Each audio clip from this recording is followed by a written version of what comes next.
Hello everyone, this is Zubair Ahmed. Welcome to my another blog. আজকের ব্লগটা হচ্ছে আমার হেয়ার কাট নিয়ে। আমি দীর্ঘ কয়েক মাস ধরে আমার চুলগুলোকে বড় করছি। এখন আজকে আমার ইচ্ছে করছে চুলগুলো কেটে ফেলার জন্য।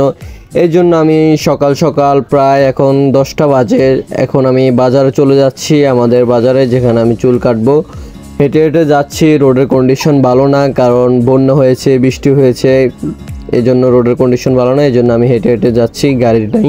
আমাদের এখানে বন্যায় তেমন কোনো ক্ষয়ক্ষতি হয়নি, শুধু বৃষ্টি হয়েছে, পানি ওঠে নাই তেমন, কারণ আমাদের বাড়ির পাশে রয়েছে খাল।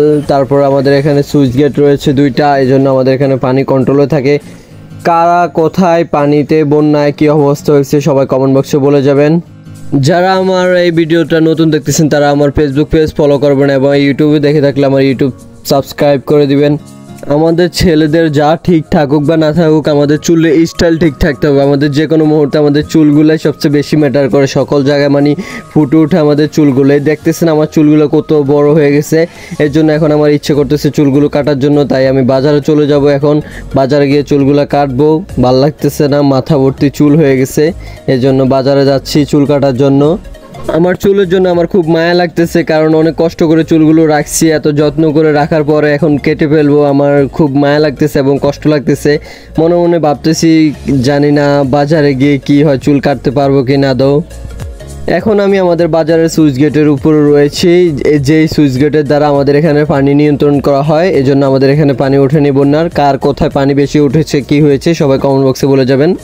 আমাদের এখানে ওয়েদারটা আজকে রোদ উঠেছে, খুবই ভালো লাগতেছে। আকাশটা নীল, কি সুন্দর আকাশ, ভালো লাগতেছে, মনটা ভরে যাচ্ছে। আমার চুলগুলো দেখে খুব মায়া লাগতেছে গাইস।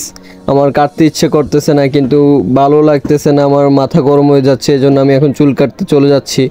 আমি এখন চলে যাব সেলুন দোকানে। এই যে আমি সেলুন দোকানে আসছি, আমার চুলগুলোকে আমি একটু জুম করে আয়নার ভিতর দেখতেছি, খুব ভালো লাগতেছে। চুলগুলো কেটে ফেলবো, মায়া লাগতেছে, আমার কষ্ট লাগতেছে সত্যি। কত মাস ধরে আমি চুলগুলো রাখছি, আমার মায়া লাগতেছে। সেলুন দোকানদারও আমার জিজ্ঞাসা করতেছে কি সত্যি কি চুল কেটে ফেলবি? আমি বলতেছি হ্যাঁ ভাইয়া কেটে ফেলবো। চুলগুলোর জন্য খুব মায়া লাগতেছে, কাটতে ইচ্ছে করতেছে না। অবশেষে আমি চুল কাটলাম, চুল কেটে বের হলাম। কিন্তু আমি যেই আশা করে গেছি চুল কাটানোর জন্য, যে চুল আমি ছোট করে ফেলবো, কিন্তু সেই রকমভাবে চুল ছোট করা হয়নি। কারণ চুল কাটাতে গিয়ে আমার মায়া লেগে গেছে, এই জন্য চুল হালকা ছোট করছি, সাইড টাইড কেটে ফেলছি। সাইড টাইড কেটে আমি আবার সেলুন দোকান থেকে বের হয়ে গেছি। সেলুন দোকানদার আমাকে বলতেছি কিরে তুই নাকি চুল ছোট করবি, এখন তুই করসনি। আমি বলতেছি ভাই এত কষ্ট করে চুলগুলো বড় করছি, এখন মায়া লাগতেছে, এখন আমি চুল ছোট করতে পারবো না, আমার পরে কষ্ট লাগবে, আমি আফসোস করবো না হলে। এই জন্য আর চুল ছোট করিনি, এখন চুল বড়ই রাখছি। সবাই পাশে থাকবেন, লাইক কমেন্ট শেয়ার করে দিবেন, চ্যানেলকে সাবস্ক্রাইব এবং ফেসবুক পেজ থেকে দেখে থাকলে ফলো করে দিবেন। ভালো থাকবেন।